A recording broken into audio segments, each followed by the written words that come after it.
자, 오늘 저희들에게 주신 하나님의 말씀을 보도록 하겠습니다. 하나님의 말씀은 누가복음 17장 5절서부터 10절에 있는 말씀과 고린도전서 3장 10절서부터 15절 말씀입니다.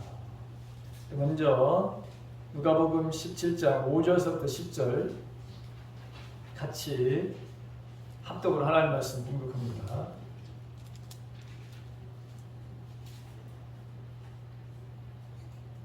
다같이 시작. 사도들이 주께 여짜오되 우리에게 믿음을 더하소서 하니 주께서 이르시되 너희에게 기다실 만한 믿음이 있었더라면 이 뽕나무들어 뿌리가 뽑혀 바다에 심겨라 하였을 것이요 그것이 너희에게 순종하였으리라. 너희 중 누구에게 밭을 갈거나 양을 치거나 하는 종이 있어 밭에서 돌아오면 그들어 곧 와 앉아서 먹으라 말할 자가 있느냐? 도리어 그들어 내 먹을 것을 준비하고 띠를 띠고 내가 먹고 마시는 동안에 수중 들고 너는 그 후에 먹고 마시라 하지 않겠느냐? 명한 대로 하였다고 종에게 감사하겠느냐?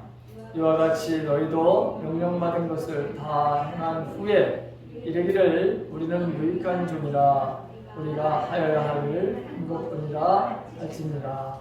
아멘. 고린도전서 3장 10절서부터 15절 말씀도 역시 같이 공독합니다.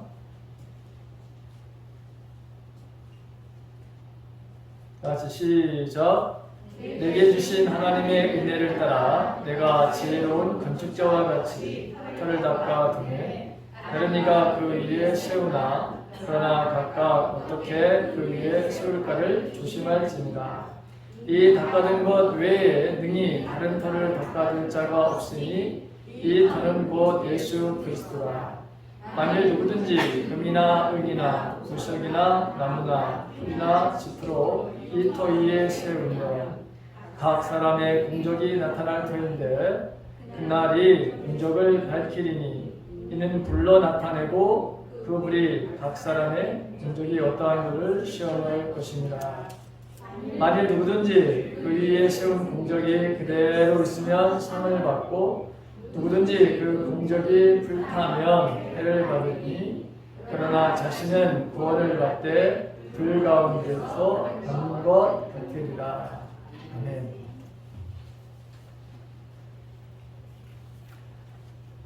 흔히 하나님의 말씀, 즉 성경에 담겨진 하나님의 이 명령들이 많잖아요.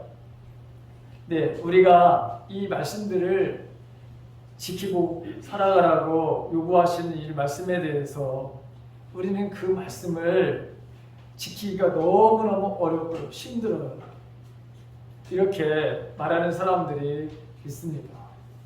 물론 틀린 말은 아니죠. 그리고 또 하나님의 이 명령하신 말씀, 이 명령들은 교회 무슨 뭐 목사님이라는가 아니면 뭐 장로님이라는가 믿음 좋은 권사님이라는가 뭐 특별한 사람들만 하나님의 말씀을 지킬 수 있다고 생각하는 사람들도 있습니다.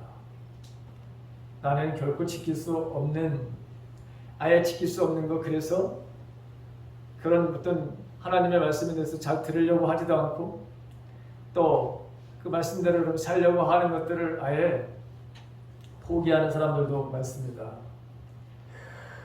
나는 아직 믿음이 없어서 더 성숙해야 한다고 자기 합리화로 언제나 어린 미성숙한 그런 모습에 안주하려고 하는 사람들도 의외로 많습니다. 나는 여기까지. 나는 요 정도까지 나는 신앙생활 하는 거, 하나님 나 더 이상 이런 말씀은 나한테 하지 마세요. 이건 내가 조금 더 완전하게 좀 성숙한 다음에 그때 가서나 내가 이거 할까? 지금은 아니에요. 이렇게 생각하는 사람들도 많지요. 그리고 자기 자신이 만족하는 거예요. 내가 이 정도면 됐지. 이런 생각으로. 자, 그러나 이런 생각을 가지고 있다면, 혹시 우리 가운데 이런 생각을 가지고 있다면 하나님께서 모세를 통해서 말씀하시는 것을 여러분 들으셔야 합니다. 신명기 30장 11절에서부터 14절에 있는 말씀, 이 말씀을 한번 들어보십시오. 내가 오늘 내게 명령한 이 명령은 내게 어려운 것도 아니요 먼 것도 아니라 하늘에 있는 것이 아니니 내가 이르기를 누가 우리를 위하여 하늘에 올라가 그의 명령을 우리에게로 가지고 와서 우리에게 들려 행하게 하라 할 것이 아니요 이것이 바다 밖에 있는 것이 아니니 내가 이르기를 누가 우리를 위하여 바다를 건너가서 그의 명령을 우리에게로 가지고 와서 우리에게 들려 행하게 하라 할 것도 아니라 오직 그 말씀이 내게 매우 가까워서 내 입에 있으며 내 마음에 있은즉 내가 이를 행할 수 있느니라. 본문에 보게 되면 이 말씀을 보게 되면 이 신명기 30장서부터 30장 11절부터 14절에 있는 말씀을 보게 되면 하나님께서 주시는 이 말씀은 그 당시에는 이스라엘 백성들에게 주시는 말씀이었죠. 그러나 오늘 이 말씀은 저와 여러분들에게 동일하게 하나님께서 말씀하시는 것이잖아요. 오늘 우리의 삶들 속에서도 이 말씀은 실천 가능한 하나님이 주신 말씀은 모두가 다 우리 인간이 지킬 수 있는 말씀이다 라고 하는 거예요. 결론은 우리에게 주시고 명령하신 하나님의 말씀은 그 말씀은 저 하늘 꼭대기에 거기에 있는 것도 아니고 바다 어떤 깊은 곳에 감추어진 것도 아니다. 우리가 도달하기 어려운 곳에 있는 말씀이 아니다.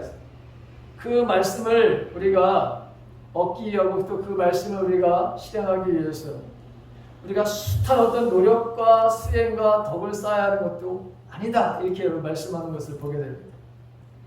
이 말씀은 너희의 입에 있다 이렇게 말씀하시죠. 내 입에 있으면 내 마음에 있다 이렇게 말씀하십니다.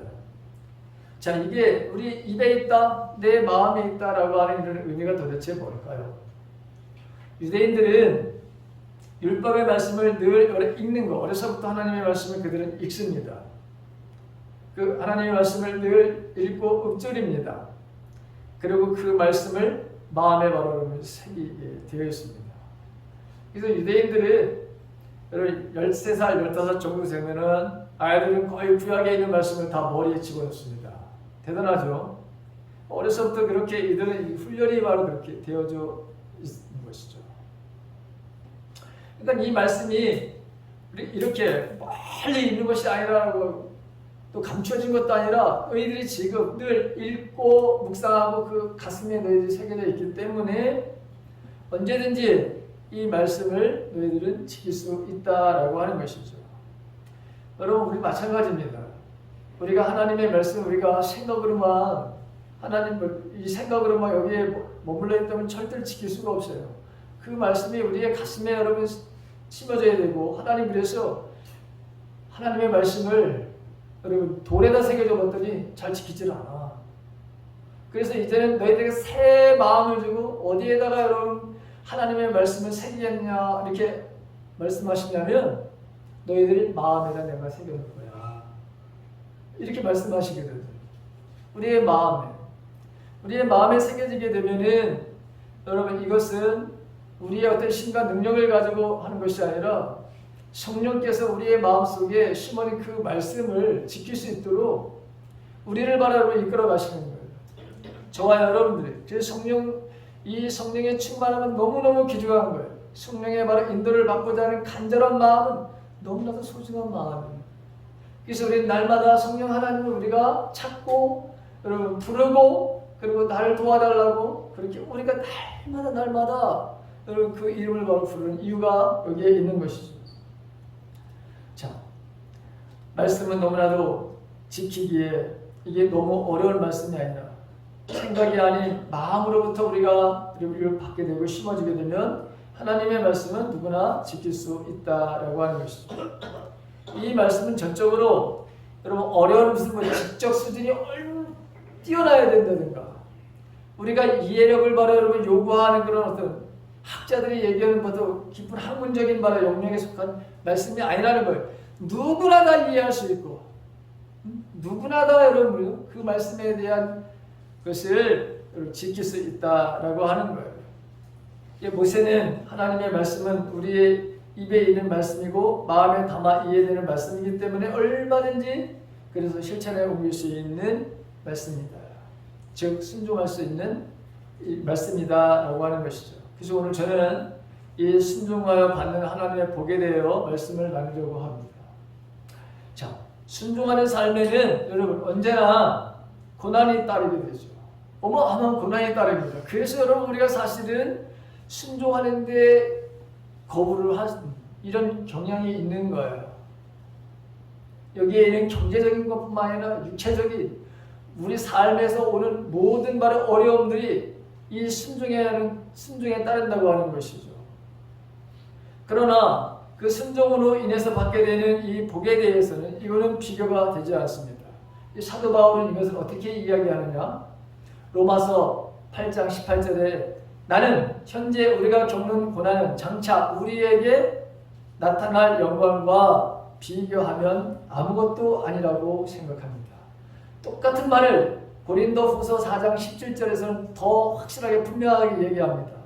우리가 지금 겪고 있는 가벼운 환난은 장차 우리가 받게 될 영원하고 한량없이 큰 영광을 우리들에게 가져다 줍니다. 이렇게 고백하는 것을 보게 되죠.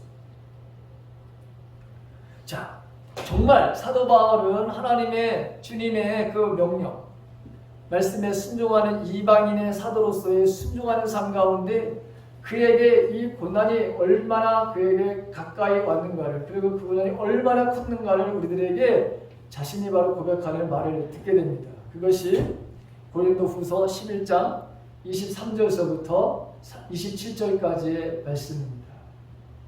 자, 이방인의 사도로서 주님의 명령에 순종함으로 그가 받게 되는 그 고난에 대한 이야기입니다. 그들이 그리스도의 일꾼입니까? 내가 정신 나간 사람같이 말합니다만 나는 더욱 그렇습니다. 나는 수고도 더 많이 하고 감옥살이도 더 많이 하고 매도 더 많이 맞았고 여러 번 죽을 뻔했습니다. 유대 사람들에게서 마흔에서 하나를 뺀 매를 맞은 것이 5번이요, 채찍으로 맞은 것이 3번이요, 돌로 맞은 것이 1번이요, 파선을 당한 것이 3번이요, 밤낮 꼬박 하루를 망망대해를 떨어졌습니다. 자주 여행하는 동안에는 강물의 위험과 강도의 위험과 동족의 위험과 이방 사람들의 위험과 도시의 위험과 광야의 위험과 바다의 위험과 거짓 형제의 위험을 당하였습니다. 수고와 고역에 시달리고 여러 번 밤을 지새우고 줄이고 목마르고 여러 번 굶고 추위에 떨고 헐벗었습니다. 여기 보십시오. 여러분, 순종에는 이와 같은 어마어마한 우리의 삶 속에 고난이 오기 때문에 순종을 하기가 쉽지가 않은 것이죠. 그런데 사도 바울은, 그리고 사도들은 어떻게 이런 바로 고난이 오면서도 이 순종하는 바로 삶을 살 수 있었느냐라고 하는 것은 지금 우리가 겪고 있는 이 고난은 앞으로 우리에게 나타날 영광과는 비교가 되지 않는다라고 하는 이 믿음의 확신이 있었기 때문이죠. 자, 우리는 사도행전 16장에 가게 되면 바울과 실라가 귀신이 들렸던 그 어떤 소녀를 고쳐줍니다. 이 소녀를 통해서 돈을 벌고 있었던 이 죄인이 갑자기 제정신으로 돌아오니까 여러분 돈벌이가 떨어졌어요. 그래서 이 사람을, 이 사도 바울과 실라를 바로 고발을 하게 되고 폭동을 일으키게 되고, 그리고 이 실라와 바울은 옥에 갇히게 되죠. 실컷 맞고 매를 맞고 빌립보 감옥에 바로 갇히게 된 것을 보게 되죠. 그런데 그 한밤중에 그들이 그 감옥에서 하는 행위가 무엇이었느냐? 그들이 하나님을 거기서 찬양했다라고 하는 것이죠. 여러분, 그들이 그렇게 할 수 있었던 이유는 어디에 있었는가라고 하는 것이죠. 그들이 그렇게 지금 매를 맞고 옥에 갇혀 있고 그 한밤중에 거기서 여러분 하나님을 향해서 찬양하는 그 이유가 어디에 있었냐라고 하는 것이죠. 사도 바울과 이 실라는 그 고난 너머에 있는 하나님의 영광을 그들이 보았기 때문에 이게 가능했던 거예요. 정말 하나님의 영광이 그 감옥에 임하는 것을 보게 되죠. 감옥에 갑자기 여러분 지진이 일어나서 여러분 파괴가 다 됩니다. 하나님의 바로 절묘한 어떤 타임이 거기에 임하는 것을 보게 되죠. 그 제수들과 그 간수장에 의해서 유럽의 바로 교회가 바로 태동하게 되는 놀라운 역사를 보게 됩니다. 거기에서 그런 일이 일어난 거예요. 그 감옥에서부터 유럽의 바로 모든 지금 이 신앙이 바로 퍼졌던, 그리고 교회가 세워졌던 것은 바로 그 감옥에서부터 시작됐던 거예요. 그 감옥의 사건서부터. 자, 순종으로 오는 하나님의 복은 무엇보다도 이렇게 그런 믿음의 바로 강력한 바로 소유자가 된다고 하는 것을 우리가 보게 됩니다. 오늘 신약에 있는 본문의 말씀으로 여러분 가게 되면 누가복음의 바로 제자들이 주님께 요청을 한 가지 했어요. 한 게 뭐냐면, 주님, 우리에게 믿음을 더해 주세요. 큰 믿음을 갖게 해주세요. 라고 그렇게 요청을 했어요. 그랬더니 주님은, 야 얘들아, 너희들에게 겨자씨 알지? 여러분, 겨자씨는 씨 중에서 정말 작은 씨거든요. 그 씨 하나만한 믿음이 있더라면 뽕나무더러 뿌리가 뽑혀 바다에 심겨로 할 것이요, 그것이 너희에게 그렇게 순종하게 될 거야. 이 말씀을 하시면서 갑자기 여러분, 오늘 밭을 갈고 양을 치고 주인을 위해서 저녁상을 차리는 종의 이야기로다가 넘어가고 있는 것을 보게 돼요. 우리에게 믿음을 더해달라고 하는 제자들에게 겨자씨만한 그런 믿음 이야기를 하시더니, 그 정도의 믿음만 있어도 된다고 하시더니 갑자기 주인에게 순종하는 한 종의 모습을 보여주십니다. 그리고 그 종의 행위에 대해서 예수님이 평가를 내리세요. 그 종은 명령을 받은 대로 다 했다. 주인을 위해서 다 했다. 그렇다고 해서 그가 열심히 지금 밭에서 돌아와서 주인을 위해서 섬기었다고 해가지고 그 주인이 감사하겠느냐, 이렇게 제자들에게 다시 묻습니다. 사실 종은 여러분 맡은 책임을, 주인의 뜻을 온전하게 수행하는 데 있죠. 이 말씀을 통해서 진정한 순종이 무엇인지를 알 수 있고, 믿음은 어디에서 자라게 되는지 아니, 그 콩알만한 그 믿음이, 그 겨자씨만한 바로 믿음은 순종하는 것에서부터 이것이 점점 커지는 거야 라고 하는 이 말씀을 여러분 하시려고 이 종에 대한 이야기를 뒤에 붙이시는 것을 보게 되죠. 자, 믿음의 바로 여러분 시즌, 아무리 조그마한 것이 하더라도 여러분 순종이라고 하는 것을 통해서 여러분 이게 자라게 되어 있어. 그러니까 겨자씨만한 작은 믿음도 결국 순종이라고 하는 것을 통해서 이게 폭발적으로 큰 역사를 이뤄내는 거야. 그런데 그 순종이라고 하는 것은 부분적인 것이 아니라, 가끔씩 하는 것이 아니라 언제나 지속적이어야 되는 것이고, 언제나 변화없는 충성된 순종이어야 된다라고 하는 말씀을 하시는 거예요. 자, 사도 바울과 실라가 여러분 들어가서 거기서 그들이 행한 그런 믿음을 보세요. 사도 바울은 하나님의 뜻은 언제나 데살로니가에 오게 되면 사도 바울이 우리를 향하신 하나님도 항상 기도하는 거라고 그랬고, 항상 우리가 범사에 감사하는 거라고 그랬죠. 항상 기뻐하는 거라고 그랬잖아요. 그렇게 말씀하고 있죠. 데살로니가전서 5장 16절 이하에서 보십시오. 이들이 바로 여러분 들어가서 정말 하나님의 말씀 앞에 바로 순종을 하죠. 그러니까 감사하잖아요, 여러분. 매를 맞는데도 감사하잖아요, 여러분. 거기 들어가서도 여러분 기뻐하잖아요, 감옥에 들어가서도. 그러니까 바로 어떤 일이 벌어지게 되느냐? 여러분, 하나님의 영광이 나타나는 것이죠. 감옥문이 바로 여러분 열려지는 역사가 일어나고, 거기 교회가 바로 그것을 위해서 교회가 세워지는 것을 보게 됩니다. 자, 제자들의 이 질문에 대한 답변으로 믿음을 더하는 것에 관련해서 예수님은 두 가지 측면을 더 강조하고 있어요. 순종은 과제가 즉 맡겨진 그 일을 끝까지 해야 된다는 거야. 끝까지 해야 되는 거야 라고 하는 것이고, 둘째는 겸손해야 된다는 거야. 겸손해야 돼. 그러면서 우리가 무익한 종이라 우리가 하여야 할 일을 한 것뿐이라고 하는 그 마음을 가져야 돼. 예수님이 그렇게 말씀하시는 것을 보게 됩니다. 이 두 가지가 뭐냐? 여러분 순종과 겸손이라고 하는 것이죠. 이 순종과 겸손이 믿음을 바로 여러분 증가시키는 가장 좋은 바로 자양분이라고 하는 거예요. 언제나 주님은 사도 바울도 그렇고 겸손은 하나님의 복을 받는 통로라 이렇게 말씀하시는 것을 보게 되죠. 하나님 언제나 겸손한 자에게 복을 주시는 하나님이다. 성경은 한결같이 그 얘기하고 있습니다. 하나님은 언제나 겸손한 자에게 은혜를 주기 때문에 여러분 우리가 겸손해야 될 이유가 아주 많은 부분에서 여러분 요구되는 것이죠. 자, 이 믿음에 대한 믿음이 바로 여러분요. 이게 하나님이 우리에게 순종할 때 주시는 바로 복인데, 자, 믿음에 대한 이야기를 우리가 할 때 예수님이 정말 아주 극찬을 한 사람이 나옵니다. 이방인인데 이방인이었지만 유대인들 전체 통틀어서 예수님 시대 때 예수님이 이 말씀을 하시기까지 가장 여러분 큰 믿음을 소유했던 사람에 대한 이야기를 예수님이 하신 적이 있습니다. 그게 마태복음 8장에 나오는 로마 백부장입니다. 이 백부장에게는 종이 있어서 종이 있었는데 이 종이 병이 들었어요. 그것도 중풍병으로.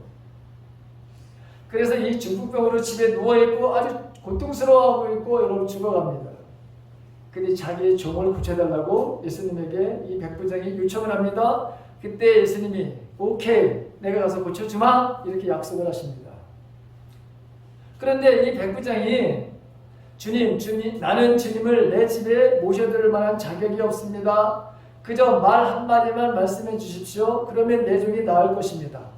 나도 상관을 모시는 사람이고 내 밑에도 병사들이 있어서 내가 이 사람으로 가라고 하면 가고 저 사람 보고 오라고 하면 옵니다. 또 내 정도로 이것을 하라고 하면 합니다. 이렇게 얘기를 합니다. 자, 백부장은 어떻게 이런 말을 할 수 있었을까? 그는 권위와 순종에 대해서 매우 잘 이해하고 있었던 사람이었습니다. 이 사람이 어떤 사람이라고요?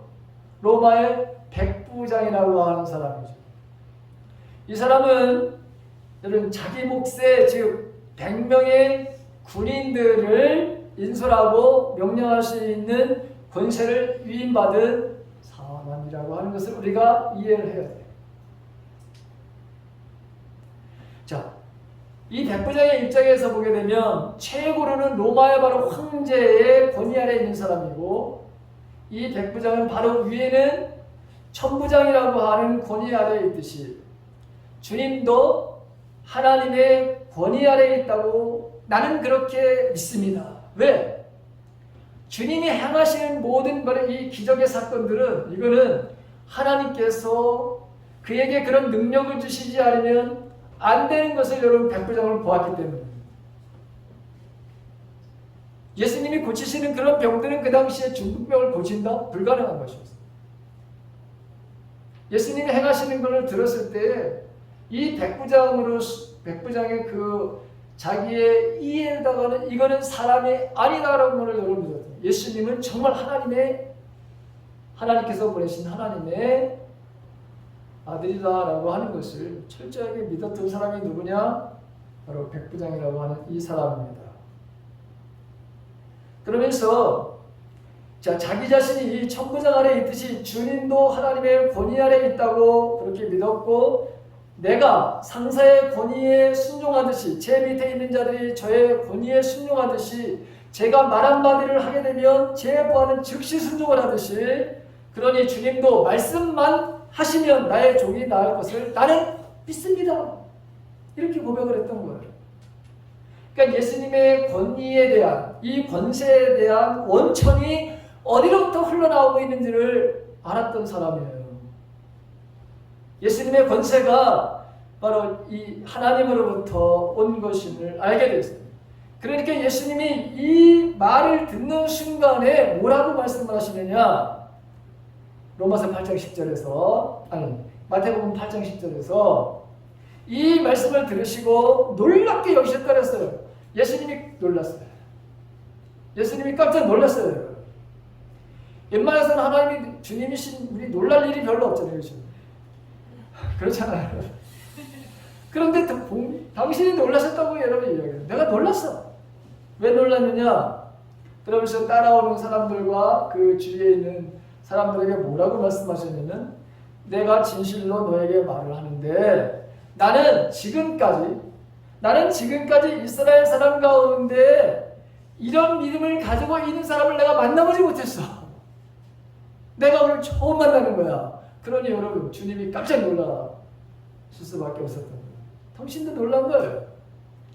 그렇게 많은 이야기를 했는데 제자들도 잘 못 알아듣고, 내가 하늘로부터 왔다고 하나님의 말을 여러분 자녀라고 그렇게 얘기를 하더라고요. 그리고 그 많은 말의 기적과 이적을 행하는 것을 그렇게 보여줬는데도 믿음에 가지고 있는 사람들이 이 사람만큼 이런 믿음을 가지고 있는, 확실하게 분명하게 믿는 사람들이 없었던 것이죠. 자, 예수님은 이 믿음과 이 순종을 직접적으로 연관시켜 이 사람을 바로 칭찬하는 것을 보게 되죠. 로마의 백부장은 권위를 바로 높이고 존중하며 그 권위에 복종함으로써 누구보다도 더 위대한 믿음의 소유자가 된 것입니다. 여러분, 그러니까 여러분, 이 복종은, 순종은 우리들에게 무엇을 가져다 주느냐? 믿음을 가져다 준다라고 하는 거예요.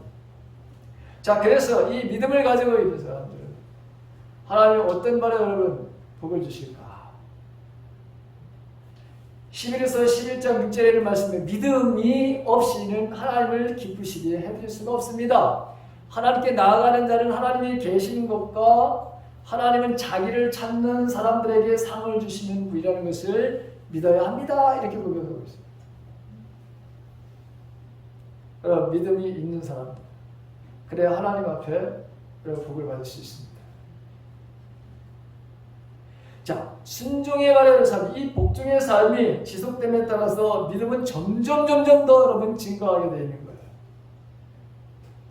자, 이것을 어디에서 우리는 발견할 수 있느냐? 이것을 어디에서 찾을 수 있느냐? 우리가 너무나도 잘 아는 여러분 아브라함에서 이것을 우리가 발견할 수 있게 됩니다. 11에서 11장 17절에 보게 되면 아브라함은 시험을 받을 때에 믿음으로 이삭을 바쳤습니다. 더구나 약속을 받은 그가 그의 외아들을 기꺼이 바치려 했던 것입니다. 시험을 받을 때 어떤 발에 여러분 테스트를 하나님 하셨냐면 100세에 얻은 아들을 나한테 드려라. 이게 창세기 22장에 나오는 말씀이죠. 100세에 얻은 아들 이삭을 드리려는 이 아브라함의 우리가 모습을 보게 되는데, 하나님께서 그가 온전하게 순종하는 것을 보게 됩니다. 성경에 보게 되면 그가 일찍 일어났다고 했어요. 풍성보다도 더 일찍 일어난 거예요. 하나님의 명령 앞에 오히려 일찍 일어나서, 그리고 하나님이 지시하는 바로 곳으로 가릅니다. 종들을 데리고 가죠.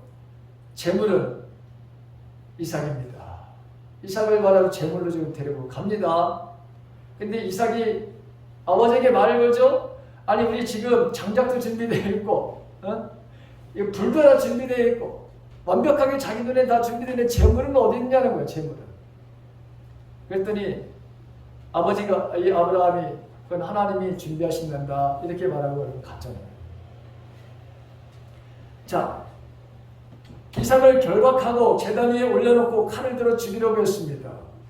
아브라함이 이삭을 죽이려고 할 때에 하나님의 천사가 그를 제지하죠. 아브라함의 바로 순종으로 인해서 어떤 결과를 바로 우리는 보게 되나요?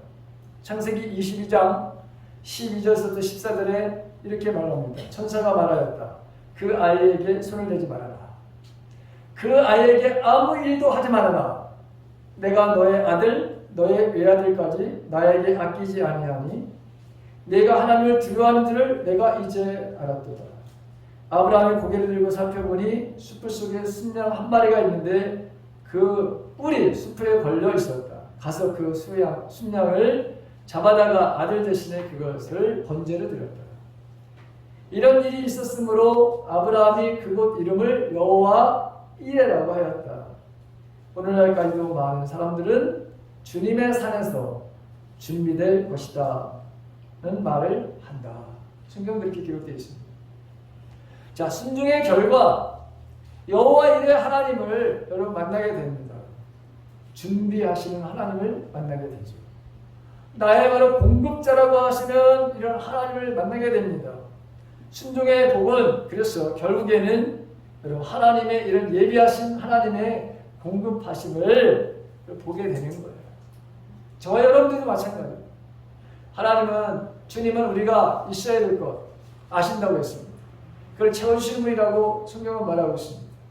근데 이거는 바로 여러분 아무에게나 되는 게 아니에요. 너희는 먼저 그의 나라와 그 의를 구하라. 그러면 이 모든 것을 더해 주시라. 이렇게 말씀합니다.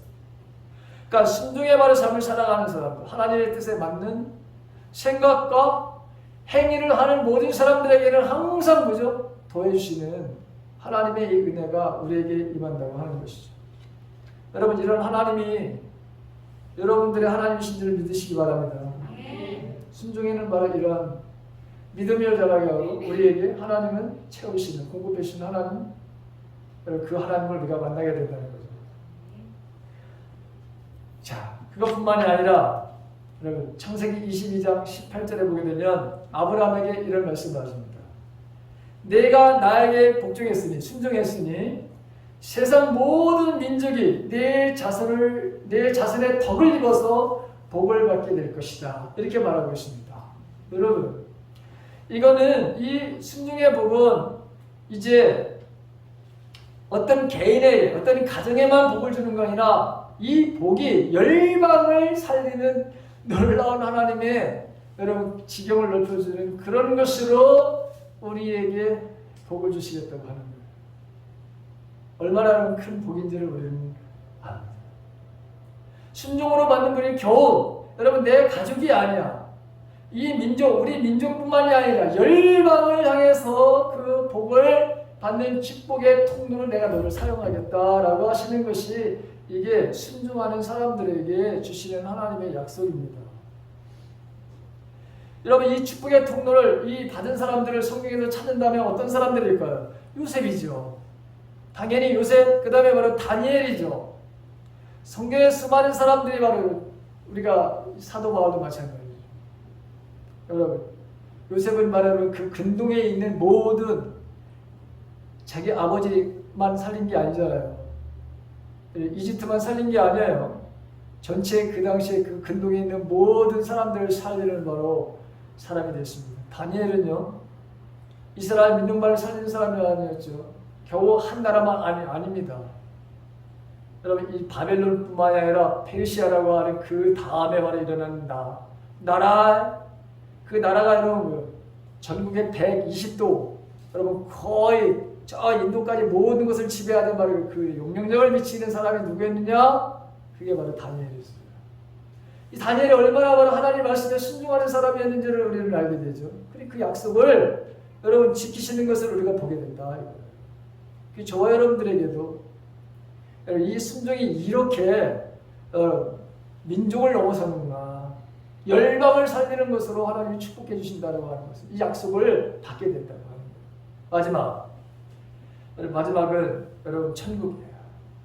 우리가 바로 여러분 정말 우리 모든 사람들이 희망하고 소망하는 게 여러분 여기서의 천국의 삶도 있지만 결국엔 바로 우리가 하늘나라에 가는 거잖아요. 그렇죠? 그게 우리에게 주어지는 거예요.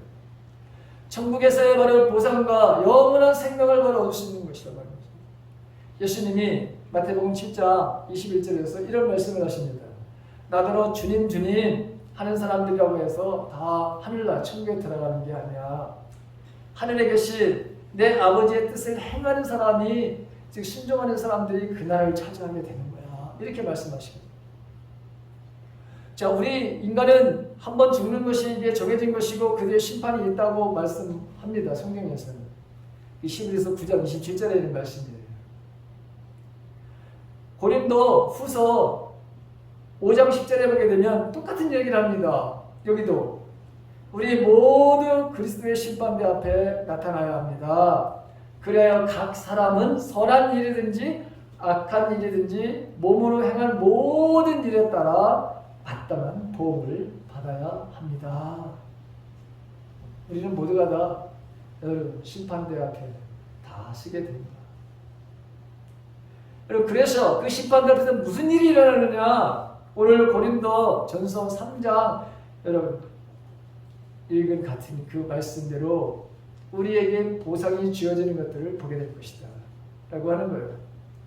즉 그에 따라 각 사람의 업적이 드러나게 된다. 어떻게 우리가 이 땅에서 하나님의 말씀에 순종해 바로 삶을 살아가는지에 대해서 어떤 일을 무슨 일을 했는지에 따라서 그날이 그것을 환하게 보여줄 것입니다. 그것은 불에 드러날 것이기 때문입니다. 불이 각 사람의 업적이 어떠한 것인지를 검증해 줄 것입니다. 어떤 사람이 만든 작품이 그대로 남으면 그 상을 받을 것이요 어떤 사람의 작품이 타버리면 그는 손해를 볼 것입니다. 그러나 그 사람은 구원을 받을 것이지만 불속을 헤치고 나오는 듯 할 것입니다. 겨우겨우 여러분 겨우겨우 구원을 받고 상을 받을 사람들도 있다라고 하는 마음이죠. 어쨌든 여러분 보십시오. 이 순종의 바라는 삶을 살게 되면 결국은 그에 따라서 우리에게 주어지는 보상이 분명히 있다라고 하는 말씀을 듣게 되는 것이죠. 여러분 이 순종의 복에 대한 이야기를 하면 어마어마하게 많죠 사실. 가장 여러분 복에 대한 말씀을 보면 신명기 28장을 저는 딱 펼치면은 거기 여러분 뭐죠? 순종함에 따르는 복에 대한 이야기가 쫙 나오고 있어요. 근데 오늘 정말 저와 여러분들 믿음, 내가 믿음을 바로 여러분 키우고 싶다. 내가 정말 믿음의 바로 삶을 살고 싶다. 라고 한다면 여러분 철저하게 하나님 말씀에 순종하는 삶을 살아가는 사람들 이런 믿음이 바로 여러분 키워지는 것이요. 그리고 순종하는 삶을 살게 되는 사람들은 언제나 하나님은 바로 공급하시는 하나님을 만나게 된다. 우리에게 지금 이 땅에서 바로 천국이 아니라 이 땅에서의 바로 공급하심, 채워주심에 예비하심의 그 하나님을 우리는 만날 수 있다. 세 번째는 내 가족, 내 민족이 아니라 열방을 위해서도 내가 복의 통로로 사용되는 그런 축복의 삶을 살 수 있다. 마지막에는 우리 모두가 말하는 이 천국이라고 하는 영생이라고 하는 이 삶을 그리고 그곳에서도 우리가 보상을 받는 일이 있게 된다라고 하는 것이죠. 아무쪼록 저와 여러분들이 하나님의 말씀 이건 지켜야 되고 안 지켜야 되고 나는 이 정도는 됐어가 아니라 하나님의 말씀은 누구나 지킬 수 있는 것이고 지킬 수 있으니까 우리들에게 말씀하신 것이다. 여러분 순종의 삶을 살므로 이와 같은 하나님의 복이 임하시기를 주님의 이름으로 간절히 축원합니다.